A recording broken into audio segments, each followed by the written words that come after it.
सो हाँ भाई, कैसे हो सारे? सो यस, फाइनली मेरा फर्स्ट ईयर DTU में एंड हो गया है।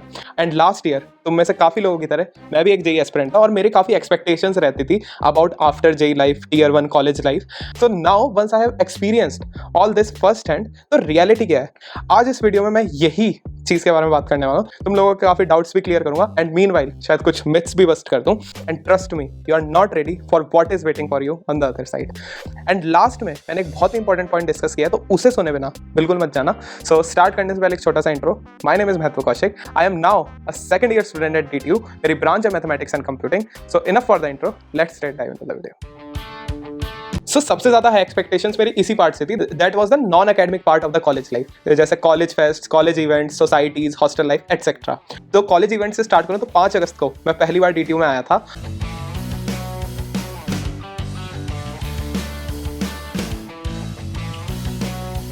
एंड 23 एंड 24 अगस्त को हमारा फर्स्ट कॉलेज इवेंट था, that was the official freshers party. यानी उसके पहले कुछ अनऑफिशियल फ्रेशर्स पार्टी भी हुई थी जो क्लब्स वगैरह में सीनियर्स कराते थे, वो मैंने ज्वाइन नहीं करी थी, बट हाँ ऑफिशियल फ्रेशर्स पार्टी तो सबने करी थी, मैंने भी करी थी। एंड 2 दिन का वो इवेंट था, पूरे कैंपस में हर तरफ डिफरेंट टाइप के इवेंट्स हो रहे थे। एक एथनिक डे था, एक शायद बॉलीवुड डे था, डीजे नाइट्स हुई थी जो बहुत ही अच्छी थी। डीजे नाइट्स की बात करूँ तो उससे पहले आई डोंट इवन रिमेंबर कि मैं उस तरह कब नाचा था उससे पहले, and that is the real part actually. फिर उसके बाद सितंबर को हमारे एग्जाम्स आ गए थे, मिड सेम्स आए थे। फिर अक्टूबर स्टार्टिंग के अंदर ही एक और इवेंट हुआ था, दैट वाज सनेडो, जो बेसिकली नवरात्रि के आसपास हुआ था। वो भी 2 दिन का इवेंट था, जिसमें से फर्स्ट डे कॉन्सर्ट हुआ था बाय विलन, जो एक वेल नोन सिंगर है। यानी वो बहुत ही क्रेजी हुआ था, यानी फ्रेशर्स पार्टी के मुकाबले उसका थोड़ा अरेंजमेंट और बेटर तरीके से हुआ था और उसमें भी बहुत ज़्यादा नाचे थे। उसके अगले दिन ही सनेडो के अंदर ही डांडिया नाइट ऑर्गेनाइज करी गई थी, उसमें भी बहुत मज़ा आया था। सब एथनिक वेयर पहन के आए थे और डांडिया नाइट मैंने पहली बार ऐसा कुछ एक्सपीरियंस करा था, and that was actually amazing. तो फिर वो हुआ था। उसके बाद आई गेस एंड सेम्स से पहले, यस एंड सेम्स के पहले एक और इवेंट हुआ था, दैट वाज युवान। वो भी बहुत क्रेजी इवेंट हुआ था, यानी उसका अगर मैं अरेंजमेंट्स या बजट की बात करूँ तो that was even higher than सनेडो। तो फ्रेशर से ज़्यादा सनेडो, फिर सनेडो से ज़्यादा युवान। उसमें भी काफ़ी इवेंट्स हुए थे, stand up comedy, well known stand up comedians आए थे। आई गेस कुशाग्र आया था, 2 दिन कॉन्सर्ट और कवाली रात भी हुई थी। बिस्मिल, इशिका सहगल, इन्होंने परफॉर्म करा था। सो युवान हुआ था, फिर हमारे एंड सेम्स आ गए थे, फिर दिसंबर में हमारी हॉलीडेज थी। फिर जनवरी में एक छोटा इवेंट हुआ था, लाइक जो ई सेल हर टीयर 1 कॉलेज में, यानी मोस्टली हर कॉलेज में होता है, एंटरप्रेन्योरशिप सेल, उसका एक इवेंट हुआ था जिसमें multiple founders and CXOs of unicorn startups और काफ़ी अच्छे स्टार्टअप्स के आए थे, उनकी टॉक्स हुई थी। उसके अलावा कुछ फेमस लोग जैसे Gaurav Taneja, Flying Beast, Apoorva, Rebel Kid etcetera, ये भी आए थे। सो वो भी बहुत अच्छा था। डीजे नाइट उसमें भी हुई थी। डीजे नाइट हर कॉलेज इवेंट में हुई थी, एंड स्टिल वो चाहे हर इवेंट में होती है, it is actually one of the best part of all the events. ये जनवरी में हुआ था। फरवरी में हमारा टेक फेस्ट हुआ था, official tech fest of DTU, Invictus नाम है उसका, and that was also really good. Multiple tech events हुए थे जैसे हैकाथॉन्स, रोबो वॉर्स एक्सेट्रा। उसके अलावा लाइक सरप्राइजिंगली इनफ इनविक्टस के अंदर ही एक बहुत अच्छा कॉन्सर्ट हुआ था बाय नाम सुजल एंड विचार ऑफ MTV हसल, जो कि बहुत क्रेजी हुआ था अगेन।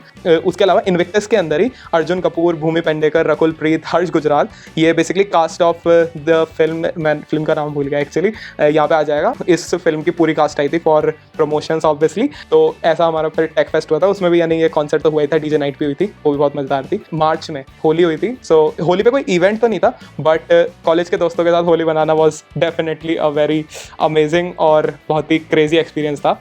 उसके बाद दी इवेंट यानी मार्च में जो हुआ था, दैट वाज NG फेस्ट, जो DTU का फ्लैगशिप इवेंट है और नॉर्थ इंडिया का भी one of the biggest event माना जाता है। वो एक्चुअली बहुत क्रेजी हुआ था, क्योंकि मैं टीम NG फेस्ट में भी था, यानी जो बेसिकली मैं वॉलंटियर था, जो टीम बेसिकली ऑर्गेनाइज कराती है NG फेस्ट। एंड इतने बड़े इवेंट को ऑर्गेनाइज होते हुए देखना, उसका एक पार्ट बनना, it was definitely very surreal experience. और इवेंट अपने आप में बहुत क्रेजी हुआ था। बड़े बड़े नाम जैसे Sonu Nigam, jasmine sandals, lost stories, इनके कॉन्सर्ट नाइट्स हुए थे, 3 कॉन्सर्ट नाइट्स हुई थी प्रॉपर। उसके अलावा स्टैंड अप शोज हुए थे। कुशाग्र नाम है, आई डोंट नो क्या नाम है उसका, एक पॉपुलर स्टैंड अप कॉमेडियन है, वो आया था परफॉर्म करने। लाइक बहुत सारी चीज़ें हुई थी, रुपेंद्र हांडा, एंड मल्टीपल इवेंट्स हो रहे थे एक ही टाइम पे, मल्टीपल जगह इवेंट्स हो रहे थे। मैं वॉलंटियर था तो मैं थोड़ा कम एंजॉय कर पाया दिन वाले इवेंट्स को, बट कॉन्सर्ट्स मैंने बहुत ढंग से एंजॉय करे, एंड ओवरऑल इवेंट में बहुत मजा आया। सो NG fest was definitely something which is definitely a very big highlight of my first year. उसके बाद कोई मेजर इवेंट तो नहीं हुआ था, बट 1-2 माइनर इवेंट्स में अश्नीर ग्रोवर एंड कुल्लू, जो स्टैंड अप कॉमेडियन है, ही विजिटेड, जिसके साथ मैंने बैठ के पिज़्ज़ा भी खाया था। उस इवेंट में। So yeah that was also a good experience. So ये है कॉलेज इवेंट्स का जो हमारे कॉलेज में हुए थे। इवन दो मैंने और कॉलेज इवेंट्स और दिल्ली में जो और कुछ म्यूजिक फेस्टिवल्स हुए थे वो भी अटेंड करे थे, लेकिन बहुत यापिंग हो गई, इससे ज़्यादा बताऊंगा तो तुमको अजीब लगने लगेगा। ये हो गया इवेंट्स के बारे में। लेकिन overall let me tell you, जो भी मैंने ये सारा बताया it is actually true and definitely surpass my expectations about this part of my college life and I really enjoyed it. So yeah अब अगर मैं सोसाइटीज़ की बात करूं तो सोसाइटीज़ भी अच्छी हैं, तो मैं सोशलाइज की एक अच्छी अपॉर्चुनिटी देती है। पर्सनली मेरा सोसाइटीज़ के साथ यानी कुछ बेकार एक्सपीरियंस तो नहीं था, लेकिन थोड़ा कम एक्सपीरियंस था क्योंकि मैं थोड़ा इनएक्टिव रहता था। बट डेफिनेटली अगर तुम्हारे कोई बहुत specific like areas of interest हैं तो societies will provide you a really good platform to show yourself, जैसे dance, music, theatre etcetera many things. ये अच्छी चीज़ है। हॉस्टल लाइफ, तो ये भी बहुत इंपॉर्टेंट पार्ट रहा है मेरी फर्स्ट ईयर की कॉलेज लाइफ का, क्योंकि मैं एक हॉस्टलर हूँ। इवन दो मैं हॉस्टल में उतना नहीं रहा हूँ जितना मेरे बाकी हॉस्टल मेट्स रहे हैं, बिकॉज मेरा घर दिल्ली एनसीआर में ही है। मैं वो बंदा था जो कोई भी छुट्टी का नोटिस आता था या वीकेंड्स पे सबसे पहले घर जाता था। सो यस, मैं हॉस्टल में रहा तो थोड़ा कम हूँ, बट स्टिल वहाँ में मैंने बहुत इंपॉर्टेंट ऐसी मेमोरीज बनाई हैं जो मैं डेफिनेटली फर्स्ट ईयर से आगे कैरी करना चाहूँगा अपने साथ। इवन तो मैं सही बताऊँ तो living conditions is the worst that you can get in first year hostels, because बहुत ही पुअर एंड ओल्ड इंफ्रास्ट्रक्चर होता है, नॉन एसी रूम्स होते हैं तुम्हारे सारे दिल्ली की गर्मी में। But the memories that you create their is way better than that old and poor infra. जैसे हमने जो नाइट आउट्स करे हैं या फिर बर्थडे सेलिब्रेशंस, जीपीएल, उसके अलावा मिड सेम्स और एंड सेम्स के एक रात पहले जो ऑल नाइटर्स मार देते हैं एटसेट्रा, वो सारे memories are far more important than the infrastructure और you can say the living condition जो तुम्हें मिलती है फर्स्ट ईयर हॉस्टल्स में। सो या एकेडमिक्स, तो ये थोड़ा कॉलेज स्पेसिफिक टॉपिक हो जाता है, लेकिन अगर डीटीयू की बात करूँ तो एकेडमिक्स बहुत ही चिल है। यानी टू बी वेरी ऑनेस्ट, एक हफ्ता मिड सेम के पहले पढ़ोगे, 2 हफ्ता एंड सेम के पहले पढ़ोगे तो क्रेजी रिजल्ट्स आ सकते हैं। बट आई नो अगर तुम भी इस कॉलेज में आओगे तो तुम एक रात पहले ही मिड सेम या एंड सेम के पढ़ रहे होगे। इवन दो उससे भी अच्छे रिजल्ट्स आ सकते हैं अगर तुम्हें ऑल नाइटर अच्छे से मारनी आती है। उसके अलावा अगर मैं करिकुलम की बात करूँ तो टफ तो नहीं है, बट डेफिनेटली सफिशिएंट भी नहीं है। अगर तुमको जॉब मार्केट के लिए, टेक इंडस्ट्री के लिए प्रिपेयर होना है तो तुम्हें डेफिनेटली थोड़ा एफर्ट डालना पड़ेगा, जो फर्स्ट ईयर में तो लोग कम ही करते हैं, बट सेकंड ईयर से लोग तुम्हें कोर्सेज करते हुए कॉमनली मिल जाएंगे। सो या So this brings me to my next part, that is coding. So as मैं टेक ब्रांच से हूँ तो ये पार्ट रखना ऑब्वियस ही था। So personally अगर मैं अपनी बात करूँ तो मैं कोडिंग में अपने आप को मिड ही मानता हूँ, बिकॉज ना ही मैंने बहुत कम कोडिंग में कुछ करा है फर्स्ट ईयर में, बट ना ही मैंने बहुत ज़्यादा भी करा है। हैकाथॉन में मीनवाइल फर्स्ट ईयर में पार्टिसिपेट करा था, जो डेफिनेटली एक बहुत अच्छा और मेमोरेबल एक्सपीरियंस था। हमारी टीम जीती तो नहीं थी, but we were in top 20 और something out of 200 to 300 teams. वो बहुत ही अच्छा लर्निंग एक्सपीरियंस था। अगर मैं ओवरऑल तुम्हें जनरली बताऊँ तो तुम्हें कॉलेज में कुछ ऐसे लोग भी मिलेंगे जिन्हें कोडिंग का कुछ नहीं आता, बट तुम्हें ऐसे लोग भी मिलेंगे जो कोडिंग में फाड़ रहे हैं। So you got to choose what you want to be, but mainly it all depends upon priorities. जैसे मैंने कोडिंग का ज़्यादा कुछ नहीं करा फर्स्ट ईयर में, but that was the reason because I was exploring all the fields in my first year. But अब अगर मैं सेकंड ईयर में कोडिंग को प्रायोरिटाइज कर लूँ तो डेफिनेटली मैं ज़्यादा टाइम देना चाहूँगा। सो या that's about coding. Now this is the most important point I was talking about, and this is about the drug and alcohol culture in tier 1 engineering colleges these days.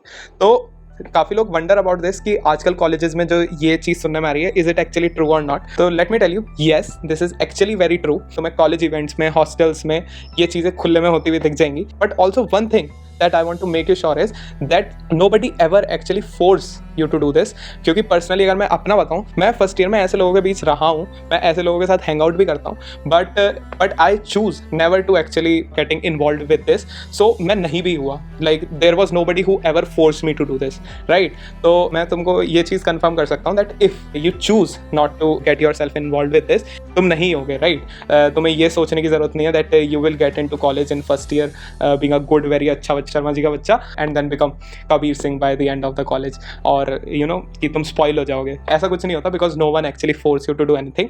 So yeah, this was something that I actually wanted to talk about. So anyways, yeah, this was it, and I hope तुम्हें इस video से help हुआ हो, and तुम्हारे और भी कोई अगर डाउट्स हैं then you can drop them in the comments. I will definitely reply them. So बाकी सब्सक्राइब and have fun.